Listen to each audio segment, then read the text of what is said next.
Hello guys. तो जैसा कि हमने पिछले पार्ट में देखा था कि ज़ेंग याओयिन की स्पिरिचुअल वर्ल्ड में चला जाता है, जहां वो देखता है कि कोई एनर्जी याओयिन को भरी हुई है और फिर वही एनर्जी ज़ेंग को अपनी तरफ खींच लेती है।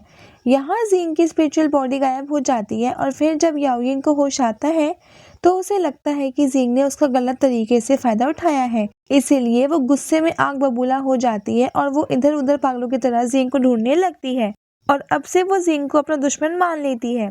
और यहाँ फेरी लेडी फिर से कोई चाल चलने के फिराक में थी। वो डेमंस को ऑर्डर देती है कि वो लोग जाकर याओयिन के भाई अब वहाँ पे वो किसी तरह उलझा के रखे। और यहाँ फेरी लेडी में मास्टर को फील होता है कि फेरी लैंड के सुरक्षा कवच को तोड़ने की कोशिश कर रहा है और अगर ये जो कवच टूटी तो फेरी लैंड पूरी तरीके से तबाह हो जाएगी। इसीलिए मास्टर शियोन को ऑर्डर देते हैं कि वो सारे मेजर इमोर्टल सेट को इकट्ठा वो यहाँ पे करे और इसके पीछे वो किसका हाथ है उसका पता लगाए। और अब इस पार्ट की शुरुआत में हम देखते हैं कि ज़ेंग को अपने पैलेस में होश आता है, जहां येरिन उसके साथ उसका ख्याल रख रही थी। ज़ेंग के होश में आते ही येरिन दौड़कर ज़ेंग के पास जाती है और उसे हग कर लेती है।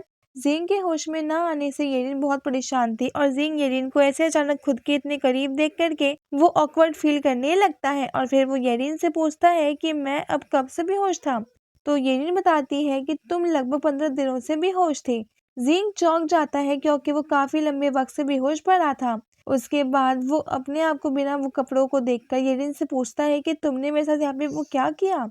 तो येरिन परेशान होकर बताती है कि इन 15 दिनों में जब तुम बेहोश थे तो अक्सर तुम नींद में कुछ बड़बड़ाते रहते थे और मैं 24 घंटे तुम्हारे साथ थी। और अब कल रात जब मैं तुम्हारे ब्लैंकेट चेंज कर रही थी तो तुम्हारी बॉडी काफी गर्म लग रही थी और मैं तुम्हारी हेल्प करना चाहती थी। फिर येरिन शर्माते हुए कहती है, लेकिन तुमने अचानक बहकी बहकी बातें करनी शुरू कर दी थी। ज़ेंग शर्मिंदा था कि उसने ऐसा अब कुछ किया है। येरिन कहती है कि इसके लिए मैं तुम्हें जिम्मेदार नहीं ठहराऊंगी क्योंकि कल तुम बेहोशी की हालत में थे तो तुमने जो कुछ भी कहा वो जानबूझ के नहीं बोला था और इसमें तुम्हारी कोई गलती नहीं है। ज़ेंग अपनी हरकत के लिए येरिन से माफी मांगता है तो येरिन कहती है तुम्हें माफी मांगने की कोई जरूरत नहीं है। और फिर येरिन ज़ेंग से कॉन्फेस करती है कि वो बहुत लंबे वक्त से अपने दिल की बात कहना चाहती थी कि वो अब से हमेशा ज़ेंग के साथ ही रहना चाहती है, चाहे वहाँ पे कुछ भी क्यों ना हो जाए, चाहे तुम जियो या मरो, मैं अंत तक तुम्हारे साथ रहना चाहती हूँ। ज़ेंग अपना हाथ आगे करते हुए कहता है कि चाहे जो भी हो ये तो सच ही है कि हमारी किस्मत पहले ही मिल चुकी है। फिर येरिन अपना हाथ ज़ेंग के हाथ में दे देती है और ज़ेंग उसका हाथ पकड़ कर कहता है कि अगर मैं मर भी गया तो मैं तुम्हें अंत तक प्रोटेक्ट में यहाँ पे मैं करूँगा और मुझे ये पता है कि तुम मेरे लिए यहाँ पे क्या फील तुम वो करती हो। येरिन ज़ेंग का कन्फेशन सुनकर वो उसे हक कर लेती है और अब अगले सीन में हमें ज़ेंग के मास्टर को दिखाया जाता है जो अपना कल्टीवेशन कर रहे थे। वो अपनी स्पिरिचुअल वर्ल्ड से बाहर आते हैं और वो अचानक से ज़ेंग के बारे में बात करने लगते हैं और उसे पागल कहते हैं। एक्चुअली मास्टर को पता चल गया था कि वहाँ ज़ेंग और येरिन के बीच क्या हो रहा है, तो उन्हें सब पता था। फिर मास्टर कहते हैं कि फाइनली येरिन को भी अपनी डेस्टिनी का पता यहाँ पे चल ही गया। तभी मास्टर आसमान में कुछ देखते हैं, उसे देखकर मास्टर वो चौंक जाते हैं और अपनी उंगलियों पर अब कुछ काउंट करने लगते हैं और कहते हैं मुझे विश्वास नहीं हो रहा, ये कैसे हो सकता है, ये चीज़ हमारी फेरी किंगडम में कैसे आई। मैं पहले इसके बारे में पूरी तरीके से समझ नहीं पाया था। मास्टर आगे कहते हैं तबाही आने वाली है, मुझे डर है कि ये पहाड़ मुर्दों के पहाड़ में ना बदल जाए और अब यहाँ पे अब खून की नदियां ना बहे।